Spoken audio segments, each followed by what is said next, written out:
नमस्कार दोस्तों। आज बात करते हैं महाराष्ट्र चुनाव की। अभी हाल ही में 23 नवंबर को वहाँ चुनाव संपन्न हुआ और वहाँ पर महायुति यानी कि भाजपा, शिवसेना और शरद पवार का जो छूटा हुआ दल है अजीत पवार के गुट वाला, उसको वहाँ प्रचंड बहुमत मिला। और MVA यानी महाविकास अघाड़ी, जिसमें कि उद्धव ठाकरे, शरद पवार और कांग्रेस, ये तीन दल हैं, उनको वहाँ पर हार मिली। और महायुति की जो सरकार है एकनाथ शिंदे के नेतृत्व में चल रही थी, उसको जनता ने बहुमत दिया। तो इस बहुमत के, इस मैंडेट के क्या मायने हैं जनता के लिए, इसको समझने की कोशिश करते हैं। देखिए, इसको समझने के लिए थोड़ा सा आपको इतिहास में जाना पड़ेगा, थोड़ा सा पीछे बस। 2019 में इसी महीने में चुनाव हुआ था। तो वहाँ पर देवेंद्र फडणवीस उस समय मुख्यमंत्री थे। तो जनता ने भाजपा शिवसेना गठबंधन को अपना बहुमत दिया था। उस समय एकदम उद्धव ठाकरे ने, आप क्या कहेंगे कि एकदम से अपना विचार बदला और भाजपा को लगभग धोखा देते हुए, एक झूठ बोलते हुए कि मुझे 2.5 साल के लिए मुख्यमंत्री की कुर्सी चाहिए। और उद्धव ठाकरे ने ये दावा किया कि गृह मंत्री अमित शाह के साथ उनकी बैठक हुई थी और उसमें यह तय कर दिया गया था कि 2.5 साल वो CM रहेंगे। भाजपा ने इसका खंडन किया और कहा कि ऐसा कोई तय समझौता नहीं हुआ था और उस समय भाजपा शिवसेना का गठबंधन टूट गया था। उस समय उद्धव ठाकरे कुर्सी के मोह में इतने उत्कंठित थे कि वो शरद पवार और कांग्रेस की गोद में जा बैठे। उन्होंने अपनी मूल विचारधारा को, जो हिंदुत्व की विचारधारा थी, उसको त्यागने में 2 मिनट नहीं लगाए। सिर्फ सत्ता के लिए और कुर्सी के लालच में वो कांग्रेस और शरद पवार की गोदी में जा बैठे। वही कांग्रेस जो हमेशा उद्धव ठाकरे की विरोधी रही है, वही शरद पवार जो हमेशा उद्धव ठाकरे के विरोधी रहे।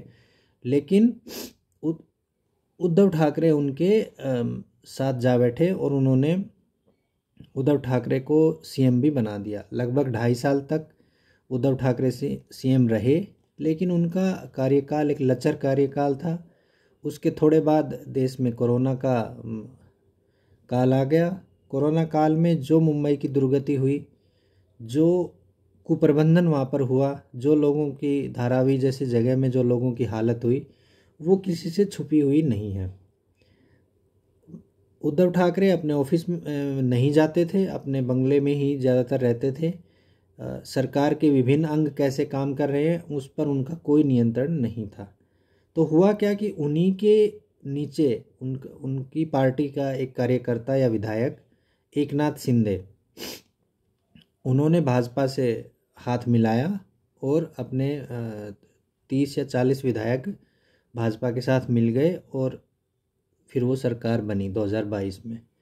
वहाँ सरकार बनी फिर एकनाथ शिंदे, जो कि शिवसेना का एक गुट था, और भाजपा के साथ मिलकर। उस समय देवेंद्र फडणवीस मुख्यमंत्री नहीं बने थे, उन्होंने मुख्यमंत्री बनने के लिए मना भी कर दिया था। लेकिन उनके पास एक फ़ोन आता है दिल्ली से कि नहीं, आपको उप मुख्यमंत्री बनना है और मुख्यमंत्री होंगे एकनाथ शिंदे। उस समय भाजपा ने बड़ा दिल दिखाया, अपने से छोटी पार्टी के नेता एकनाथ शिंदे को CM बनाया और वो साल, फिर वो बचा हुआ कार्यकाल जो था 2.5 साल का, वो इस सरकार ने पूरा किया। अब फिर से चुनाव हुए 2024 में। तो भाजपा ने अपने दम पर लगभग 130 सीटें जीतते हुए, जो कि बहुमत के बहुत करीब हैं, लगभग स्पष्ट बहुमत पाया है। और अजीत पवार और एकनाथ शिंदे, ये दोनों उसके सहयोगी हैं। उनके साथ अगर नंबर मिलाते हैं तो ये काफ़ी अच्छा एक नंबर बनता है। इस चुनाव में उद्धव ठाकरे, कांग्रेस और खासकर शरद पवार, तीनों का जो परफॉर्मेंस है वो बहुत ख़राब रहा। उनकी जो स्ट्राइक रेट है वो 10% से भी कम रही है।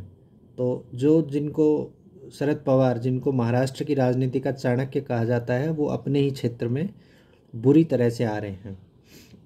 तो ये लोग चुनाव से पहले मुद्दों की बात नहीं कर रहे थे।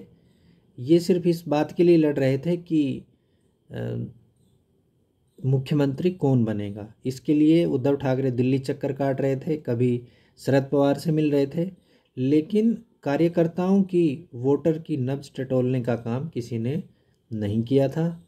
पहले से सब ये मान के बैठे थे कि वो लोग जीत रहे हैं और बस हमें तो सीएम का चेहरा तय करना है। अंततः सीएम का चेहरा नहीं तय हो पाया। तीनों दल अपने अलग अलग लड़े और उनको जनता ने मैंडेट नहीं दिया। तो इस तरह से वहाँ पर भाजपा की और शिवसेना एनसीपी की सरकार बनी। आज उद्धव ठाकरे की हालत ये है कि उनके पास न पार्टी है, न पार्टी का सिंबल है, न कार्यकर्ता है, न नेता हैं।